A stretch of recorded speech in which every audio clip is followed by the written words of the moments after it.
मित्रांनो, आजच्या व्हिडिओचं नाव आहे प्रेमात आंधळे होण्यामागील केमिकल लोचा. काय ते बघूया.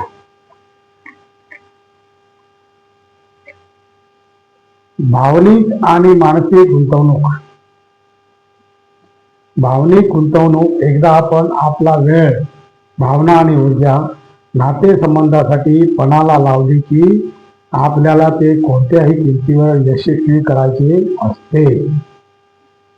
नातेसंबंध टिकवून ठेवण्याच्या या जबरदस्त इच्छेमुळे आपण आपल्या जोडीदाराच्या उणीवांकडे दुर्लक्ष करतो, ज्यामुळे संबंध संपुष्टात येऊ शकतात. काय ते बघूया. लोक प्रेमात आंधळे होतात हा वाक्यप्रचार शतकानुशतके चालत आलेला आहे. हे वाक्य साहित्यात, चित्रपटामध्ये आणि दैनंदिन भाषणात पुन्हा पुन्हा सांगितले जाते. पण तुम्ही कधी विचार केला आहे का असे का म्हणतात? बघूया मग. प्रेमात आंधळे होणे म्हणजे प्रेमात पडल्यावर व्यक्ती आपल्या जोडीदाराच्या उणीवा किंवा चुकांकडे दुर्लक्ष करते, त्याच्याबद्दल अतिउत्साही होते आणि त्याच्या चांगल्या वाईट गोष्टीचे योग्य मूल्यांकन करू शकत नाही. यामागे मेंदूतील रासायनिक बदल कारणीभूत असतात. रासायनिक बदल काय आहेत? डोपामाइन सारखी संप्रेरके जी भावना आणि आनंद वाढवतात, ज्यामुळे प्रेम आंधळे होते, अशी वैज्ञानिक आणि भावनिक बाजू आहे. यामागे मेंदूतील रासायनिक बदल कारणीभूत असतात, जी भावना आणि आनंद वाढवतात, ज्यामुळे प्रेम आंधळे होते, अशी वैज्ञानिक आणि भावनिक बाजू आहे. प्रेमात माणूस आंधळा होतो याचा अर्थ असा की प्रेमाच्या भावनेत व्यक्तीचे निर्णय आणि विचार क्षणिक भावनांनी प्रभावित होतात. प्रेमात असताना व्यक्ती कधी कधी तर्कशुद्ध विचार न करता फक्त भावनांवर अवलंबून निर्णय घेतो. या स्थितीत त्याला त्याची चुका किंवा त्रुटी दिसत नाहीत किंवा त्या दुर्लक्षित केल्या जातात. त्यामुळे इतरांना तो प्रेमात आंधळा झाला आहे असे वाटू लागते. Very good. अर्थात त्याला त्याचे काही भान नसते.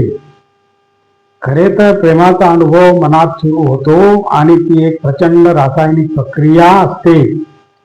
जेव्हा आपल्या एखाद्याबद्दल आकर्षण किंवा प्रेम जाणवते, तेव्हा आपला मेंदू डोपामाइन, ऑक्सिटोसिन आणि सेरोटोनिन सारख्या रसायनांनी भरलेला असतो. या असंतुलनामुळे प्रेमात पडलेल्या व्यक्तीला अनेकदा भल्याबुऱ्याचे भान राहत नाही. डोपामाइनला हॅपी हार्मोन्स म्हणून ओळखले जाते. आपल्या प्रेमाची भावना भरते, हे आपली रिवॉर्ड सिस्टीम सक्रिय करते, ज्यामुळे जेव्हा आपण आपल्या जोडीदाराच्या आसपास असतो तेव्हा आपल्याला खूप आनंद होतो. आपण अतिशय तणावमुक्त असतो. पण या रसायनांमुळे आणखी एक गोष्ट घडते. यामुळे आपली तर्कसंगत विचार करण्याची क्षमता तात्पुरती मंदावते. या कारणास्तव आपण आपल्या जोडीदाराच्या उणीवा किंवा सकारात्मक पैलूंकडे लक्ष देत नाही. हे अगदी असे आहे की आपण एखादा सुंदर दृश्याकडे पाहता आणि त्याच वेळी त्याच्या सभोवतालच्या घाणीकडे दुर्लक्ष करता. या अवस्थेला सकारात्मक भ्रम असेही म्हणतात. प्रेमात पडलेली व्यक्ती आपल्या जोडीदाराच्या गुणांची अतिशयोक्ती करते आणि एकतर त्याच्या लहान मोठ्या उणीवांकडे पूर्णपणे दुर्लक्ष करते किंवा त्यांना प्रेमाचे दान म्हणून त्या सगळ्या गोष्टी न कळत स्वीकारते. अरे वा. ही एक मनाची स्थिती असते आणि अशा वेळी भावना आपल्या तर्कशास्त्रावर कब्जा करतात. बापरे. आपल्या मनात तयार झालेल्या जोडीदाराच्या प्रतिमेशी जुळत नसलेल्या सर्व गोष्टींकडे आपण न कळतपणे दुर्लक्ष करतो. यालाच लोक प्रेमाचे आंधळेपण म्हणतात. हे डोळ्याचे आंधळेपण नाही, तर विवेक आणि गंभीर विचाराचे आंधळेपण असते. जर आपण प्रत्येक नातेसंबंधात आपल्या जोडीदाराच्या छोट्या छोट्या उणीवांकडे सतत लक्ष दिले तर कोणतेही नाते फार काळ टिकू शकत नाही.